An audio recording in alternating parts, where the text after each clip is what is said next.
All right, we are back with our next season preview for 2020, the New York Red Bulls. Lots of movement for the New York Red Bulls. This is going to be a very different looking team. Lots of big names out. Some players in. We'll start with them first. We've got goalkeeper Kendall McIntosh through the re-entry draft, midfielder Jared Stroud, and midfielder Chris Lima. I believe that's how it's pronounced, from the USL Championship. They've got a homegrown signing, John Tolkien. Midfielder Josh Sims, their designated player, the loan from Southampton, is back. He had a little brief loan stint with them towards the end of last season, and now is back for another short loan stint. We'll get more into that later on. Also, goalkeeper David Jensen, a transfer from FC Utrecht, and defender Mandela Egbo from SV Darmstadt 98. So those are the players in for the Red Bulls. Players out, we've got defender Connor Lade, who retired. The big names now. Luis Robles, the goalkeeper for the New York Red Bulls, who was just a goalkeeper for years and years and years.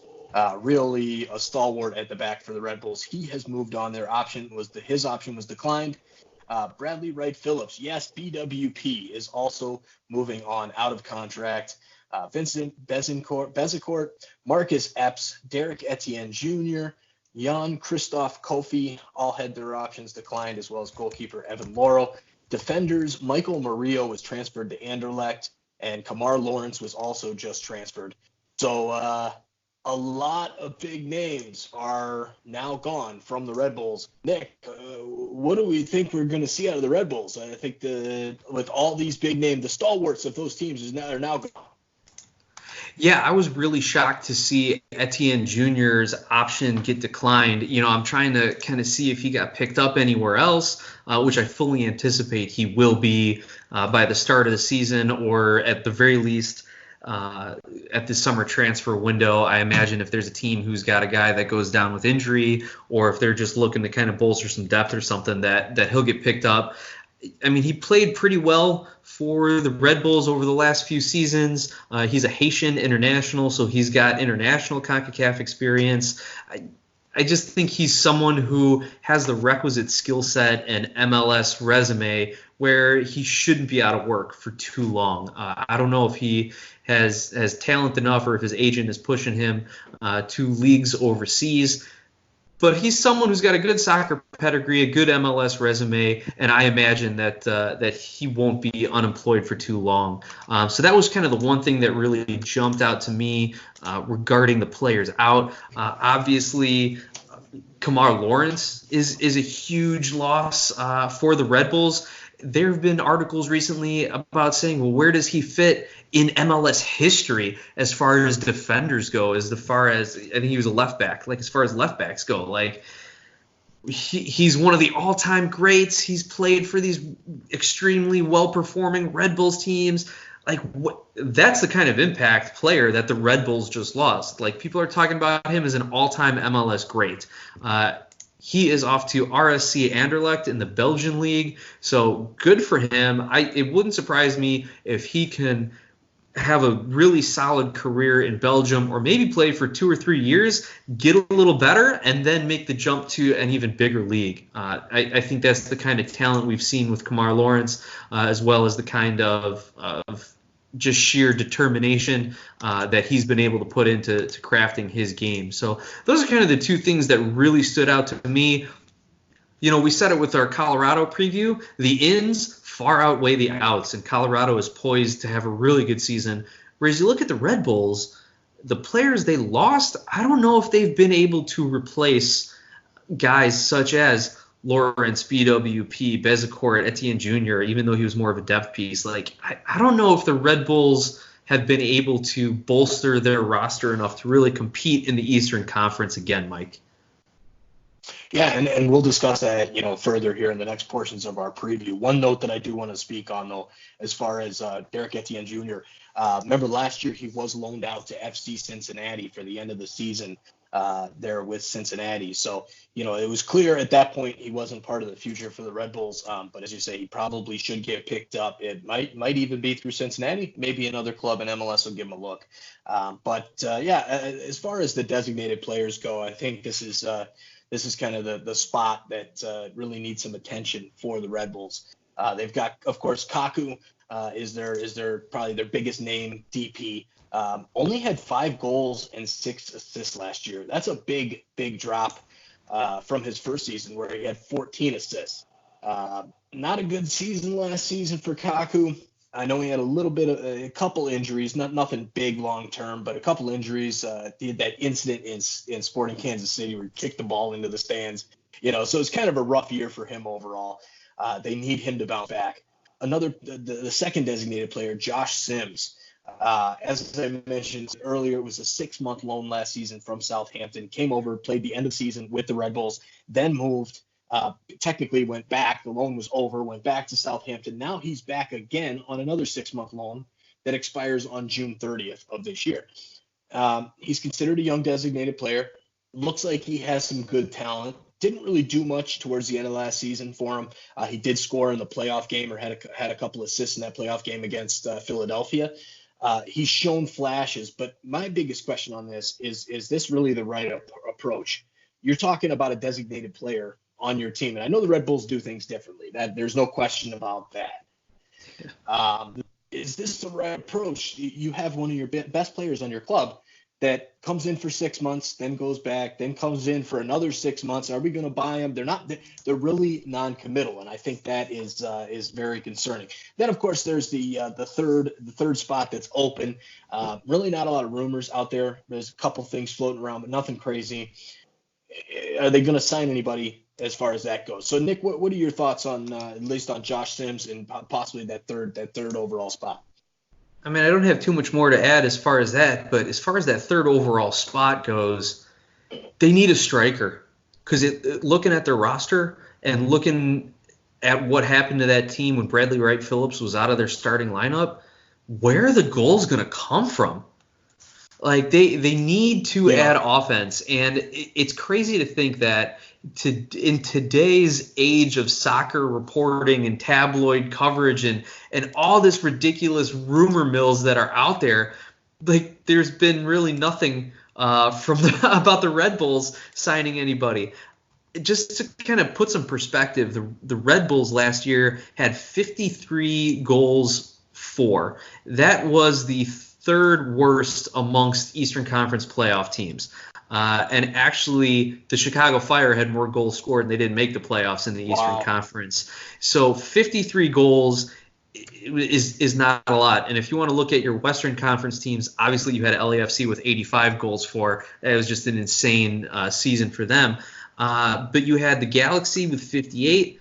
You had Dallas with 54. The Rapids had 58 goals, who missed the playoffs. But the Western Conference playoff teams were, anywhere between 46 and 54 goals. So you didn't see as much scoring with the meat of the Western Conference. But in the Eastern Conference, they're definitely lacking that goal scoring ability. And again, only having a differential of 2 goals. They need offense. If that's one metric I'm looking at. And you take away Bradley Wright Phillips, how many goals did he have for them over the last season, even as almost a part-time player due to his injuries? They're really going to be missing out on offense. Then you want to go back on the flip side. There's all these rumors about Aaron Long going to the Premier League, that he was being scouted by West Ham, who one of West Ham's defenders is, I think, going to be out on loan to Nashville. So they're thinking, okay, well, one of our defenders is going to Nashville. We bring in Aaron Long to fill that spot. Well, man, you lose BWP, you lose Kamar Lawrence, you lose Aaron Long, maybe. I mean, where do the Red Bulls start to address their roster holes? Their defense is a shell of itself as far as players lost, and their offense is not anywhere near where it needs to be to compete in the Eastern Conference. So I don't even know where the Red Bulls are going to do anything, especially the fact that we haven't heard much from their front office. We know they do things a little differently, like you said. I mean, fans are going to be clamoring for Chris Armas's head even more so than they already are. It's going to be a rough season if you're a Red Bulls fan. That's my take, just as far as a roster goes. So I've got two trains of thought on the Aaron Long thing, which it hasn't happened as of yet. I don't even know if it's going to happen now that the transfer window's kind of closed, that main transfer window, right? Um, two pieces there. One is, as you touched on, can they have any more holes? That's number one. They're kind of stuck. They can't let this guy go from that standpoint. And as well, I think they kind of got burned a little bit with Matt Mazaga when he got transferred over to Chelsea back a couple of years ago. Mazaga hasn't panned out over there. And Miazga? I think they might be Miazga. That's okay. Since when do we pronounce some names right on this show? Exactly. We're an American soccer podcast. Pronunciation is not the number one thing we do. So my thought is though that maybe they're sitting back and saying let's keep this guy here for that longer approach, right? He's already broken into the first team. He's there. We've kind of talked about the Alphonso Davies approach, right, with Vancouver, then going to Bayern Munich, and that he didn't get sold off right away. Aaron Long is not in that same boat. He did not get sold off right away. He's broken into the lineup. He's been a number one center back for them for a while now. But I think they might just be saying, hey, the longer he stays here, the better off he's going to be in that development plan, so that we don't have another issue like Miazga. So I don't know. That could be some thought process there. But I agree, Nick. There's a lot of holes to fill for the Red Bulls. It's got to be a matter of time. I mean, this team does do a great job. Their defense is good. They play that high press. That's what they're known for. They're not going to be a crazy offensive team. But as far as the offense goes, I think what I noticed was, especially from Reddit, I got some good information on Reddit about the breakout youngsters, and one that I didn't put on the breakout youngster list was Brian White, the striker forward there. I think he's probably going to be that number one. He had a good end of the season last year. As far as goals went, he had 17 games started, 19 appearances, and had 9 goals and 2 assists on 29 shots, 12 shots on goal. So 12 shots on goal and 9 goals is a pretty good percentage there. So I think they're expecting big things out of him. He's kind of young. He's going to do some big things there. So hopefully for their sake and the way that they play with that lone striker up top, if they continue to go that route, which I assume Armas will, maybe he is the guy that can fill in. But then they've got other young depth as well. But they could definitely bring some players in there to help out. So speaking of those breakout youngsters, the few breakout youngsters that we got there, we had some good conversations on Reddit, was Omir Fernandez, a 20-year-old midfielder / right wing, 18 appearances last season, 2 goals and 2 assists. He's right there as far as on the cusp to break out. I think as long as he gets the minutes, he's going to be okay, and he'll probably show up and do some damage on the offensive side. The second is John Tolkien, the 17-year-old left back. He's in a battle. Their MLS Super Draft pick from just a few weeks ago. So he's in a battle there with him. People are leaning towards Seagrass to take that job since they moved up and spent that $100K in game. But this is a kid who could end up taking that spot and break out. He just signed to a homegrown deal. He might be able to get a chance to prove himself. But he's going to get minutes either way, because I don't think Seagrass is going to come in as a draft pick right off the bat and play 34 games plus Open Cup games and just be, a beast back there. Not after coming out of college where they play 12 games in a season. So those are the two that I've got there, the breakout youngsters. Nick, do you have any thoughts on these guys? Well, I wouldn't say so much about their specific talent, and I think maybe this is the one thing that can save the Red Bulls from an embarrassing season is they are a system team, not as much as a talent team. Now, of course, every team has their system, every team has their tactics, formations, how they want to play, but the Red Bulls are that high press, quick counter-attacking team. They've got that system. They develop players in their academy, in their affiliates to fit that system. So with these young guys that could break out, with other players that they bring in or guys on their rosters who haven't had much experience in the past who are now going to get that time with, as we said, some of the guys on the way out, if they can continue to play their system the way that they have been, then maybe they can have a respectable season and make the playoffs again. But I don't see. I mean, we talked about some of these breakout young guys, Tolkien and possibly Duncan. I think you mentioned in some of your notes. Like, those are defenders. I don't know how they're going to affect the goal scoring that is so needed in the Eastern Conference. If White can break out, then maybe he does replace BWP adequately. But it's a lot to ask in one season. It's a lot to ask in that turnaround. It's a lot to ask when you have roster turnaround, when you have a coach on the hot seat, when you have a fan base. Oh my God, can you imagine being a Red Bull fan? Like, all the heartache that you've endured to this date, only to find that your roster looks the way it does at this point in the preseason. Like, oh man, like, it's the New York market on top of it. Like, all of that is working against the Red Bulls right now. And I'm just not optimistic about it. I think they typically outplay their talent and typically do a good job of locking down opposing teams' best players.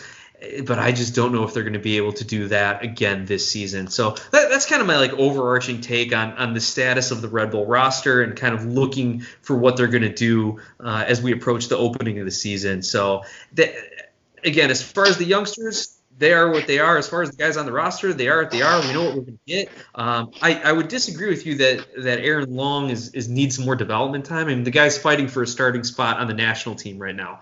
So I think he's doing pretty well as far as his development within the MLS and as his own personal player. It wouldn't surprise me if he does get moved to a bigger league internationally, to a European league, especially because we know the Red Bulls like to sell and make some money back on their investments. So that's kind of my top to bottom take of it all, Mike. I know you're ready to dive into your projected starting 11 and see if they can put together a decent roster on paper here. Yeah, so speaking of that projected 11, going from their last game last season, that formation, the 4-2-3-1, I've got the new signing from Utrecht, David Jensen in goal. Left back, I've got Segrist winning that position, as I alluded to earlier with the breakout youngsters talking about Tolkien. I've got Segrist there, Aaron Long, Parker, and Egbo to round out the back line. Rezetkowski, I don't even know how to pronounce that dude's name. And again, pronunciation, not our strong suit. Rakowski, and Caceres Jr. Get the Z, it's silent. There you go. Yeah, okay. Caceres Jr., then the three kind of up front wingers. I've got Danny Royer, Kaku, and Josh Sims. And up front, as I alluded to earlier, Brian White. I think he'll win that starting job. So that's kind of the starting 11 right now.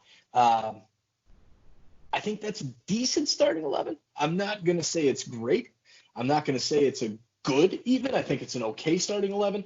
What scares the hell out of me is if Kaku goes down with an injury, or Sims doesn't pan out with his loan or gets recalled back, or Danny Royer is getting older now, suffers an injury. I mean, if they're like one spot away from really just it being really dangerous. They just don't have a ton of depth.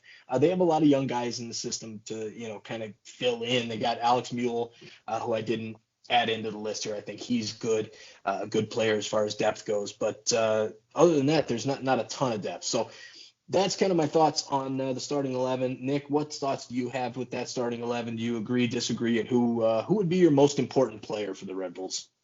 I mean, looking at what you got on paper, it's hard to disagree at this point. You're right. Mule has been a really solid piece for them over the last season at least.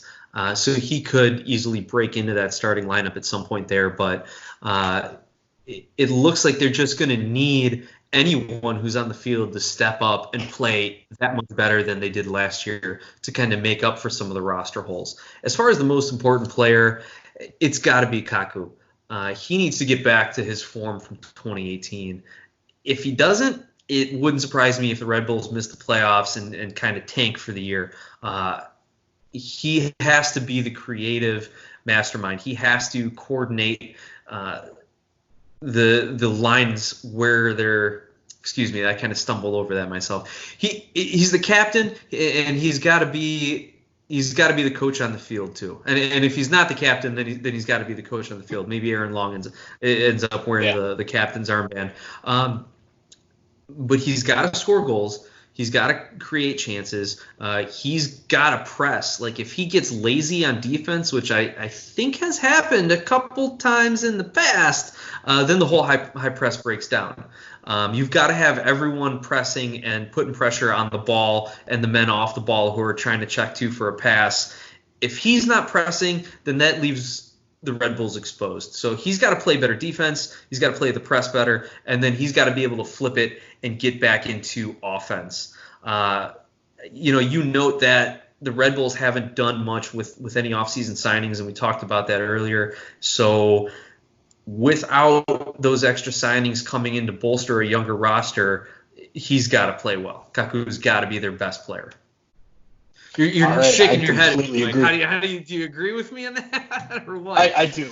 I agree. Kaku is their biggest name. He's a designated player. He has to rebound back to that 2018 form. If he doesn't, it's going to be a lot of trouble. 5 goals and 6 assists. If he does what he did last year, it's not going to work. He has to be a distributor up front and to the wings, get Royer some goals, get Sims into the offense a little bit more than he was the end of the last season, as well as if you got a bunch of young kids up front, like Jorgensen, like White, these guys need some service. So definitely looking to get that out of him.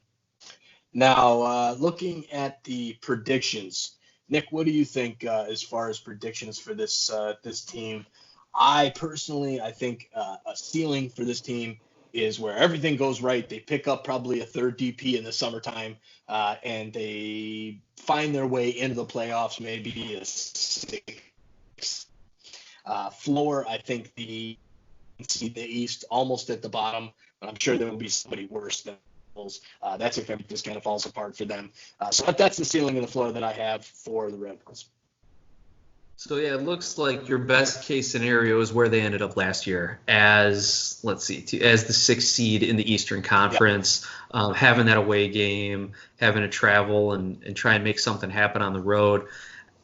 Man, looking at the East, we all know how good New York, Atlanta are. We know how much better Philly, New England have gotten. And again, based on how their current roster makeup is, I don't see them competing with those teams. Hey, maybe they catch lightning in a bottle. Maybe it's a magical season and these players just continually outperform their expectations.